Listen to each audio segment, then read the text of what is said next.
Assalamualaikum warahmatullahi wabarakatuh. Perkenalkan kami dari kelompok 3 yang beranggotakan Emilia Dwinta, saya Leonie Francisca, lalu ada Lia Rizky Safitri, dan Aryani. Di sini kami akan mempresentasikan hasil diskusi kami dalam mata kuliah Sosiologi Korupsi.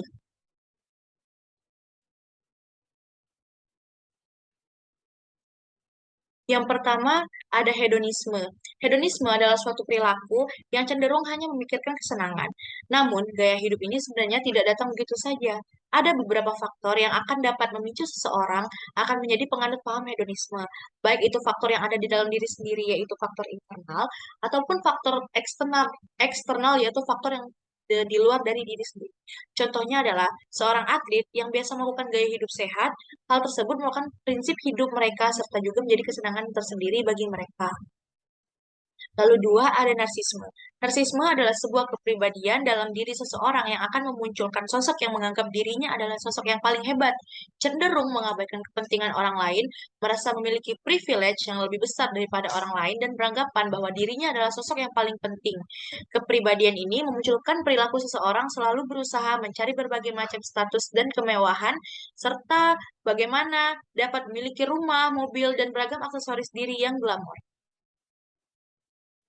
Tujuannya adalah untuk membuat orang lain terkesan dengan dirinya sendiri dan agar dirinya dapat dianggap sebagai sosok yang hebat di keluarganya dan di masyarakat. Meskipun sebenarnya dirinya tidak mampu untuk membiayai kemewahan tersebut. Koruptor dengan kepribadian narsistik akan berusaha mendapatkan berbagai status dan kemewahan hidup. Untuk membiayai gaya hidup, berjuis seperti inilah yang akan mendorong mereka tidak segan-segan melakukan korupsi, seperti penyuapan dan penyalahgunaan wewenang. Semakin tinggi gaya hidup yang mereka inginkan, maka upaya dan untuk melakukan korupsi akan semakin besar.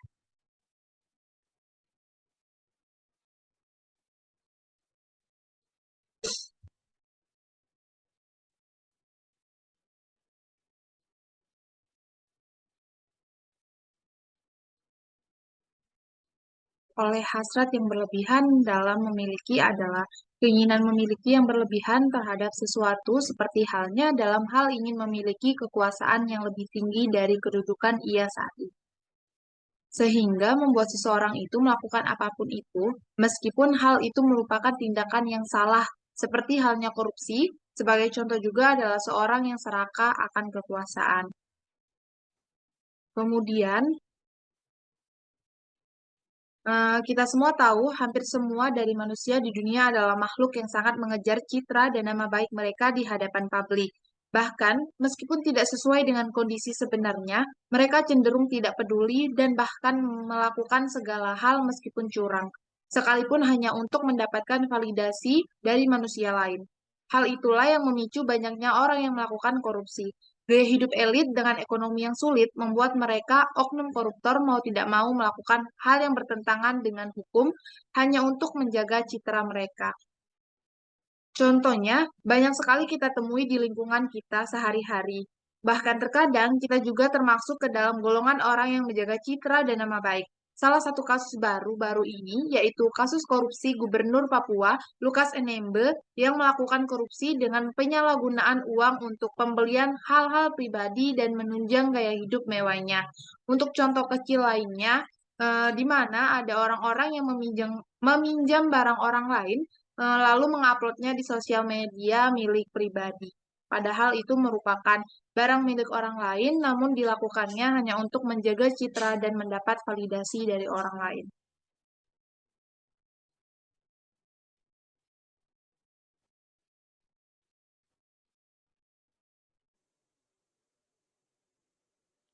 Oke, yang selanjutnya, manusia cenderung pragmatis. Pragmatis sendiri merupakan sifat yang dimiliki oleh seseorang yang cenderung berpikir praktis, sempit, dan instan. Mereka yang memiliki sifat pragmatis ini menginginkan sesuatu itu dengan kerja atau proses yang cepat dan praktis, serta juga mereka ingin sesuatu hal yang mereka inginkan tercapai tanpa mau berpikir panjang dan berproses lama. Sebagai contohnya, yaitu seorang calon pemimpin yang melakukan penyuapan terhadap masyarakat, dan juga masyarakat lebih menerima uang dalam hal pemilihan pemimpin mereka tanpa berpikir panjang. Oke, selanjutnya, Yang keenam, yaitu menjadi lebih menghargai hasil, di mana meskipun banyak hal yang dilalui untuk sebuah hasil, tapi ada saatnya kita bisa belajar bahwa terkadang hasil yang didapat tidak sebanding dengan proses yang dilakukan. Namun sebaliknya, sebagian orang menilai sebuah hasil lebih penting, biasanya merasa bahwa dengan hasil kita lebih merasa bahwa proses yang telah dijalani begitu berharga dan tidak sia-sia. Sehingga dalam hal ini, sebuah hasil yang dinilai sebagai simbol kesuksesan dan kemenangan seseorang berupa kepuasan atas kerja kerasnya selama ini. Sebagian besar orang sering melakukan kesalahan dalam menggunakan hasil yang telah didapatkan selama ini. Banyak orang yang berpikir bahwa hasil adalah segalanya, namun lupa bahwa ada proses panjang di balik itu semua. Peran proses penting dibanding hasil. Setidaknya kita bisa belajar bahwa kadangkala hasil yang didapatkan tidak sebanding dengan proses yang dilakukan.